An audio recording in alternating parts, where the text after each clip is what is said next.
Roy officially just became the new Ash Ketchum. The episode begins with us seeing Uncle Mudock teach Roy how to navigate and fly the brave Asahi. My brother is an absolute natural, and I'm so proud to see how far he has come. Roy truly has developed into an outstanding character. We love to see it. The RVTs have a meeting about how they want to pinpoint the best way of stopping the explorers, and they all agree that they'll do their best to also stop the Rakurium calamity. Poor Orla gets sick when flying, but at least Liko done her best to comfort him. The gang finally arrive at Naranja Academy and reunite with La Primera Gita and Principal Clavel. They end up discussing about how Rakurium and strong spheres are affecting Pokemon, and we also see them reunite with homeboy Jack, who also tries to decipher the connections. Meanwhile, Orato's being a hungry boy, and he ends up bumping into Nemona, who actually doesn't look that different after the 1 year time skip. Dandra also returns to grab hold of Orato, and we finally get to see Roy and Nemona reunite.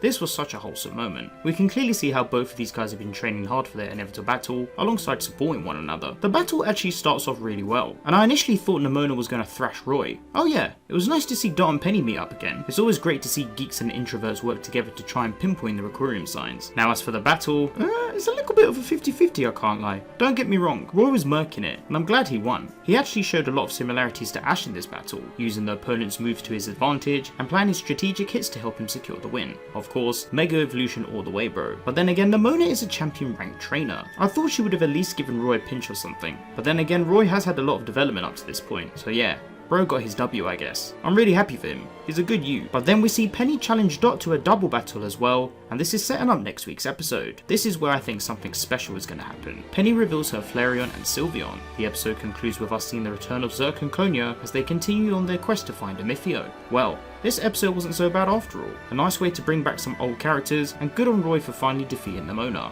Is Roy a champion now? Maybe yes. By the end of the day, I'm just glad we're seeing everyone develop with their Pokemon. As always, when subs are revealed, I'll post my full review on Twitter, so if you haven't followed me on there already, then you already know what to do. Let's now chat about next week's episode. Episode 102 is titled The Night I Met at the Ruins. The summary states the following. Liko and the others travel to the ruins in the Paldea region, where they split up and start investigating the Rakurium signs. However, Roy, Orato and Dot fall under a Gimme Girl's control and become obsessed with searching for coins instead. Meanwhile, Liko runs into Karrye, a student from the Naranja Academy, searching for her partner Scovillain. In addition, Pakugo reunites with a certain Pokemon in the ruins.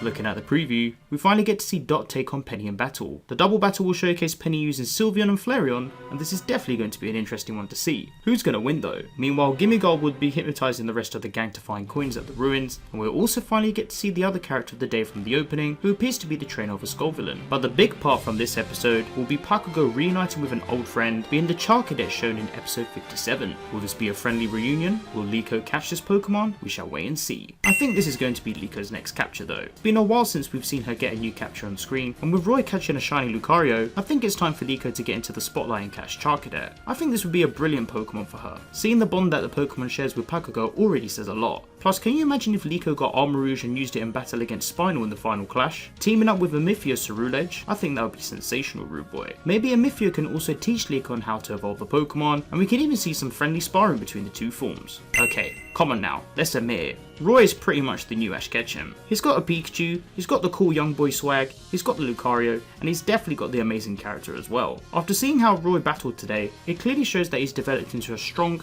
confident and caring character. Whilst both characters do share differences between them, we can see that Roy was meant to be the new male character to give off this Ash sort of vibe. I think he's doing a great job, and that's not me indicating that he's better than Ash. I just think he's got some similarities to him, and if anything, he's a pretty good character to continue the Ash vibes in the Pokemon anime. So today's episode ended up revealing some changes in the opening, and there's one detail that is absolutely huge. The first detail shows the Rising Voltacler's flag now shown in its full glory. Originally the flag was put down, and this was to symbolise how the gang had disbanded. However, now that the gang's back together, the flag being raised signifies this moment. Next, we have this frame of Spinal updated with the two Explorer grunts. Following suit from episode 100, this most likely relates to when they reported to the evil boss about the battle that took place, and will probably continue to be the third in command after the admins. We then have this frame. Towards the tail end of the opening, we get to see that the big four are accompanied by a bunch of characters. However, this time, the frame has been updated to show the members of the Rising Voltaclers as they have now joined alongside them. But the final frame is where things start to get mad. We see a character standing right at the back wearing black and yellow boots. If you guessed correctly, yes, this is Friede. Him being in this placement is probably symbolising how the gang are trying to find him, with him being right at the back indicating that he'll most likely come much later on in the story. Is this actually Friede though? I think yes. However, let's now talk about how things with Friede could turn dark. With episode 100 revealing that Friede is supposedly alive in this series, there's a small elephant in the room that needs addressing. After Dot played the voice message, we got to see how happy the Rising Volt tacklers were, learning that their leader is supposedly all good in the hood. However, when we skip to this scene of Spinal speaking to his Umbreon about the next plan, this is where I think something else may have happened. There's three outcomes to what it could be with this message and Friede. It's either that he's actually alive with Charizard somewhere and staying safe, or he's been held captive by Spinal, and this could actually be a fake message from the explorers. Or it could be that Friede may have actually turned to the dark side and sided with Spinal either naturally or by force, making this message to then try and lure the gang in. As hopeful as I want to think that both Friede and Charizard are okay, it just feels too good to be true. Friede and Charizard could have even had a small frame shown at the end of the episode to validate their safety, but we didn't see that. Furthermore, with Spinal manipulating the world into thinking that RVTs are the villains, I wouldn't be surprised if this happened with Friede but in a different aspect. Maybe Spinal used the power of Rakurium to infect Friede and caused him to turn evil as well.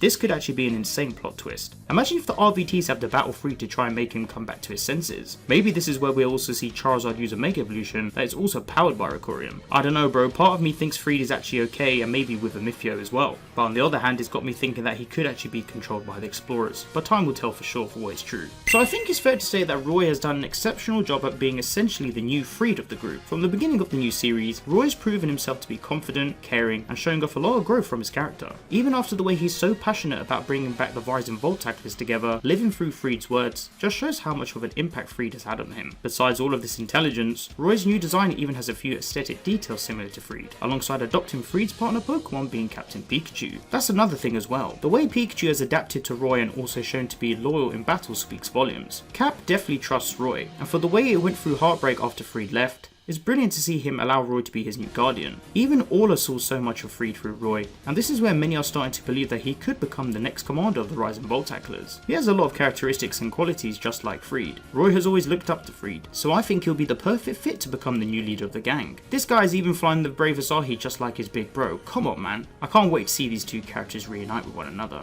Right, let's hit the nail on the head here. Orla is in love with Friede. After the events that took place in Rakurium, Orla was heartbroken after what happened to Friede. Her and Friede have been friends from the beginning, and ever since he got lost, she's been so upset. Orla definitely has some romantic feelings towards Friede, especially after how she thinks about him and has flashbacks about the time she spent with him. This could be the real ship to come out of the Pokémon Horizons anime. Even after hearing how Friede is supposedly alive, the emotion on Orla's face with her also crying says so much. Yeah, of course she could just be super caring to Friede like a friend, and there may not be any romantic feelings there at all, but from all of the details we've been shown, I definitely think both characters care for one another just as much. I can't wait to hopefully see both of these characters reunite with one another. I wonder what plot twist will come from this as well. Let's now talk about the reunion of the Rising Volt tacklers, especially with Ludlow. So it finally happened. The gang all got back together thanks to the help of Liko, Roy and Dot, and partially Orito. I'm glad they managed to reform at this point in the story. I initially thought that maybe the gang would all come back together in a moment of need, maybe to relate to the final climactic battle against Spinal and the Explorers, but instead, episode 100 gave us a nice wholesome reunion. Now when it comes to Ludlow, this is where I'm a little bit intrigued.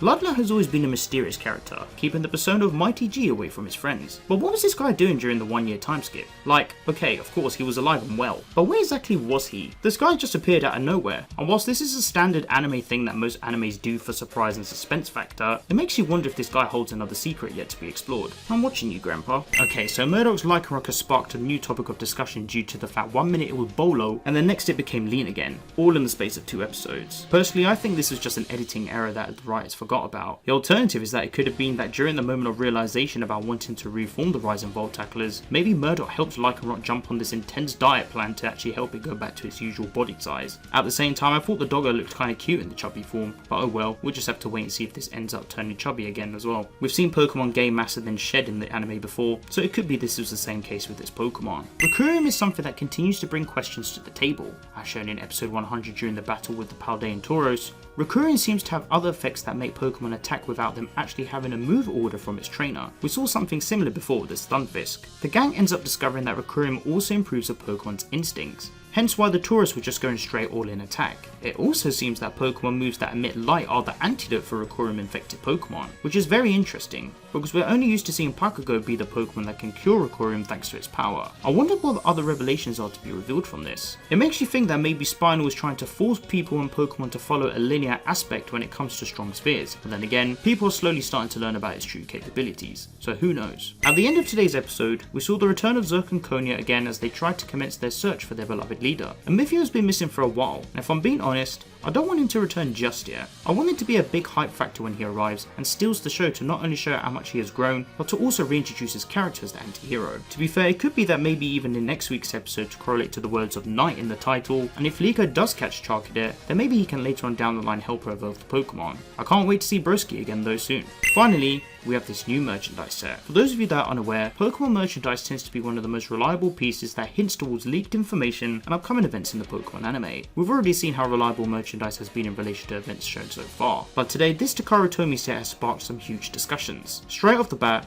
we can see that there are various Mega Evolutions for some relating to existing characters. We can also see various legendary Pokemon including new evolutions. I think it's inevitable to happen, but it seems that Dot, Quaxwell and Tinkertuff are both going to evolve into their final stages. We can also see Rock's Crocalor is going to be evolving into Skellydirge as well. As for Koraidon and Miraidon, I'm still puzzled as to why these Pokemon haven't appeared yet in this series. It could be that maybe they will show up later on down the line, or maybe that these are two Pokemon that Spinal is also after. There's been loads of clues to already suggest that Pokemon Horizons could be a Scarlet series. However, I think both Pokemon will still appear. The Cerulean belongs to Amethio, and as for the Mega Charizards, either one of them could belong to Friede. Mewtwo on the other hand could just be there for promotion. However, I did mention in a previous video how another merchandise set could be teasing this Pokemon's return. This Moncolli battle set could simply be just purely for children's entertainment, or maybe it just dropped a huge bunch of spoilers to come in the future. Well then, I think we can all agree that Pokemon Horizons is cooking once again. The Mega Voltage arc really is opening up something special for this series, and I can't wait to see how future events come forth. There's a lot of mysteries yet to be explained, and I'm sure they'll be revealed in good timing.